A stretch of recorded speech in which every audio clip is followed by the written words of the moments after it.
اعوذ بالله من الشیطان الرجیم بسم الله الرحمن الرحیم. ګرانو کتونکو زه مجاهد الرحمن ستاسو په خیر. کینډیډیټ پروفیسر فیاض صاحب موجود دی، هغې سره به د الیکشن حوالې سره خبرې اترې کوو. موږ سره اوسئ. سر جي یو جهان مننه او تاسو ته مننه. زه ډېر خوشحاله شوم چې تاسو کال وکړو، بیا ټایم یې درکړو، خو لږ لیټ شوم، د هغې معذرت کوم. بس زه حاضر یم، تاسو سوال کوئ زه به جواب.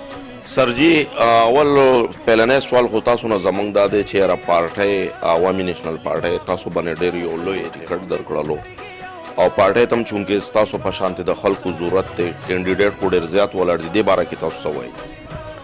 نو زمونږ د مشرانو تاریخ داسې دی چې دا بیا زما ترونه ټول پلار مې مونږ دغسې بیا د باچا خان او د ولی خان ملګرو دغه فریډم فایټر ټوله دا ساده جنګونه کړي دي باقي د انګریزانو خلاف، او دا نن چې ته پاکستان ویني نو دا څوک وایي ما کړی دی، څوک وایي ما کړی دی، خو دا خبره بل رنګ ده. څوک تباه شوي دي پکې هغه فریډم فایټر کوم ایجوکیشن کوم وکالت مې کولو، بیا کالجونو ته راغلم، لیکچرار شوم، پروفیسر شوم، پرنسپل ریټایر شوم. هلته هم زه د پروفیسرانو صدر بوم او عهدهدار بوم او د هغه برادرۍ دپاره مې سټرګل کولو، د هغې هر مسله وه ما باغې او دغسې زموږ د دروازې هر چاته کولوي، دلته د هر ځای نه چې څوک راشي هغې سره موږ پاسو. دا نه وایي چې موږ هسي یو، خو موږ نو بس تاسو وړاندې پارټي په ما اعتماد وکړو او د دې NA-28 ټکټ یې ما له راکړو چې ته راکوشه دې میدان ته راشه، ته ریټایر شوې 2-3 کاله دې وشو، کور مه کښېنه، اوس هم ستا سټیم ناشته او دا الیکشن په اواز ما د احمد ولی خان دا وایم چې دا خو دوړ دی، دا خو سټرګل دی چې څومره زیات یې وکړو هغې ته به فروټ میلو شي، دې قام ته به میلو شي او کور په کور کوڅه په کوڅه وګرځي او دې قام دپاره حق اخیستو دپاره ما سره ودرېږي. نورې پارټۍ ټولې ټیسټ کې چې څه وو هغه هم لاړه د 10 کالو کې. د ملک ښه ډېر بجلي اوس نشته، د ملک ښه ډېر اسپتالونو دوايانې او ډاکټرانو چې لاړ شي نه دوایي شته نو ډاکټر شته، د ملک ګیس او دا روټین کې به بلونه راتله 800-900 دا د هغه لږ لږ هغه به اوس خو چې د چا 18,000 د 15,000 دا زموږ یو ملګري وایي چې زما دومره ګیس شته نه او بلونه راځي. دا ولې دا چې د ورلډ بینک او د IMF قرضې دا فیډر ګوره راغلی داسې تصویر وښکې وي چې هغې کې اړو یونټ یې ښکاري نه، بس وي دا داخلي که بیا به ګورو. د دې ملک ته چې کومه رڼا میلو وه NP ورکړې وه هغه په 10 کالو کې هغه رڼا هم ترې لاړه، تورې تیارې دي، هغه ګیس هم ترې لاړو، هغه ایجوکیشن هم لاړو، په پیسو شو، یونیورسټۍ بندېږي لګیا دی. یا پېښور یونیورسټي و چې د NP دور کې به هغې دومره جابس خلکو له ورکړي وو، دې صوبه کې بلا جابس ورکړي وو، د استادانو بلا پروموشنز کړي وو، د محکمو کې دومره اوس به هېڅ هم نشته، کنګال شو د 10 کالو کې. او هغې سره څه باقاعده حساب هم ونه شو، پته نشته چې دا کومه لوبه ده. یو جج نیسي بلې پرېږدي بلې پرېږدي، ثبوتونه وی نشته چې ثبوتونه ځای شي. زما لایعمل خو دا دی زموږ د پارټۍ منشور دی، منشور زموږ دا دی چې رڼا خورول دي، روشنۍ ورکول دي دې قوم ته، او چې څه دې ملک کې لاړه مونږ نه اخیستې شوي دي هغه مونږ واپس والو، بجلي والو، ګیس والو، جابز والو د نوي نسل دپاره. هایر دا یونیورسټو کې چې اوس دا کوم سیسټم فار هایر ایجوکیشن دی چې یو لږ به اول MA کولو نو زما په خیال چې د هغه به 2 کاله به یونیورسټۍ کې BA نه پس MA وکړو، په هغه به زیات نه زیات په دې 5 کالو کې صرف 5,000 یا 3,000 فیس راتلو، هغه لږ به MA کوالیفاید شو. ته غریب سړي بچي اوس BS سیسټم راغلی دی چې BS کې 40,000 سیمسټر دی، 40,000 سیمسټر هر شپږ میاشتې او هغې نه چې کوم دی نو بیا 5 لاکو ته چې کومه ډګري ورسېده، بس خلکو بچي ویډ راکړه، هغې اوس ایجوکیشن نشي اخیستی.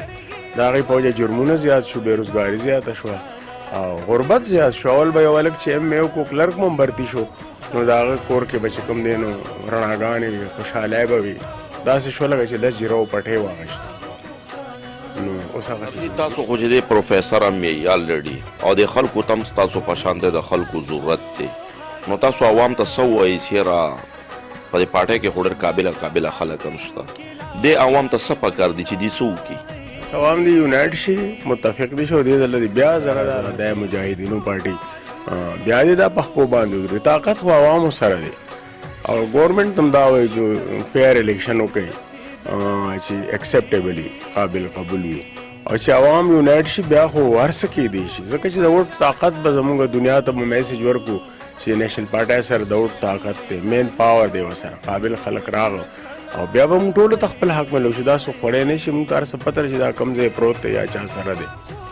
او که دې یونایټ نه شو نو بیا به موږ کم دا وایو نیشنل پارټي به ورته وایي چې موږ خو تاسو ته پوه خلک وړاندې کړي وو که نه، تاسو ورسره څه وکړو. تاسو بیا که هغه کنزلمار او جاهلان او کوم خلک بوځئ که نه دروغجن چې مخکې یو درې خو پارټۍ به دره کې څلور پارټۍ خپلو مفادو دپاره زموږ ټول خاندان کې چرې پارټي چا نه ده بدله کړې او په خپل ځای ولاړ یو او ټول عمر هم د دې قوم د حق جنګ کړی. موږ پکې خپلې ځمکې بېللي دي، خپل هر څه هم پکې بېللي دي، زموږ مشرانو پکې 30 سال جیلونه خوړلي دي، خو موږ چېرته د کرپشن نوم په خوله هم جراو موږ دا نه، دا بس همدغه ساده خلک یو د پښتنو چغې وو. پښتون ته موقع ده چې راشي یونایټ شي، دې ځل به موږ بیا اعتماد وکړي او که خیر خوشحاله ما سره خو طاقت شته، شکر دی. آرمي چې کوم دی دې ځل ډیډیکیټډ د آرمي وایي چې موږ فیر الیکشن کوو، زموږ پکې هېڅ انټرسټ نشته.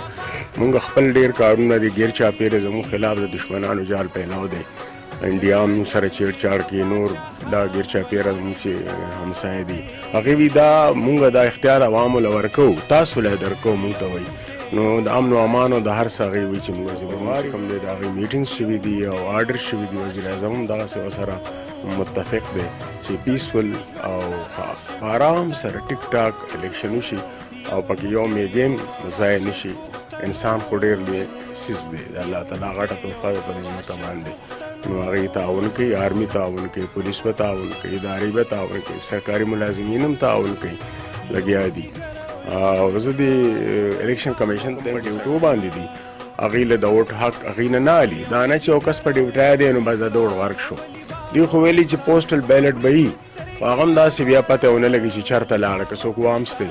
نو پکار دی چې کوم پولنګ سټیشن کې څوک وي چې هغه هلته خپل ووټ پول کولی شي، باقاعده په یو سپین کاغذ کینډیډیټ نوم ولیکي چې یاره زه دله ووټ ورکول غواړم او دا د NA8 نه یا NA28 نه ولاړ دی یا د بلې علاقې نه ولاړ دی، NA32 نه ولاړ دی. دې سره اصل کې پلانینګ نو، دې سره پلانینګ نو. دې په کیبینټ کې هغه کسان واغه چې هغې په ABC نه پوهېده، صرف غړ کنزل وله ورتله، دا د دې میرټ و. د اسمبلی ماحول به خراب و چې اسمبلی اجلاس به خلکو ویل چې نن به دې ډزې کوي دننه که څه به کوي، یو څیز چاته په کور کې ناست هم نه دی، پرېښی هم کنځلې دی. نو دې دپاره خو دې نو راغلي، دې چې کومې وعدې کړې وې خو دې ویلې مونږ به دا ګورنر هاوس او دا ټولې ماتو به بلډوز کوو به مونږ یونیورسټۍ جوړ، یو یونیورسټۍ جوړه نه کړه. اشته یونیورسټۍ دې په دور کې لګیا دی، بجټ یې نه ورکړ، داسې نه بل داسې یو پوخ کار وکړو. دغه BRT ویل جوړو، BRT جوړو چې دا شیشو بس ورته دا پښتانه وایي، شیشو بس موږ دومره قرضداره کړو چې طبعي پکې وشوه او موږ ته آمدن هم نه راځي، اوس وی لا خساره کې دی. نو دې له دا نو پکار، دې له داسې کار پکار و چې غټ جابز ورکړی وي، غټ پراجیکټ یې شروع کړی وي، د بجلی او د ګیس او دا مسایل حل کړی وي. حالانکه دې سره 4 کاله تقریبا پوره پاور و، طاقت و ورسره، خو بس دغه کنځل او بدې ورځې وي او جګړې وي او قانونیت و، یو غیر یقیني صورتحال و، غیر یقیني حالات و په دې ملک کې. امن سر جی عوامو ته سم میسج ورکول غواړئ د سکرین په ذریعه؟ عوامو ته خو زه دا وایم چې بس دا ووټ ته روزي، ټول روزي، که لیډیز دي او که سړي دي او کوم چې د ووټ جوګه دي ووټ اچولی شي، په باري اکثریت سره په لوی تعداد سره خپل ووټونه پول کړي او پوره امن پول کړي. او الیکشن عملې ته هم دا درخواست دی چې هغې هېچا سره فیور یا فیر ونه کړي، ځکه چې ګورنمنټ خو دې له پاور ورکړی دی چې بھائی صفا سوتره الیکشن وکړي، کرسټل کلیر الیکشن وکړي. بهر دنیا نه ډېر زیات چې کوم دی جرنالسټ هم راوستي دي، غټ جرنالسټ ټي وي راوستي دي دې دپاره چې دې چې کوم ګوري. نو فیر او فری الیکشن پکار دی، عوامو له پکار چې په ګڼ تعداد کې روزي که باقاعده سهولت وله ورکړي او ټول پول شي او ښه باري منډیټ سره ګورنمنټ جوړ شي.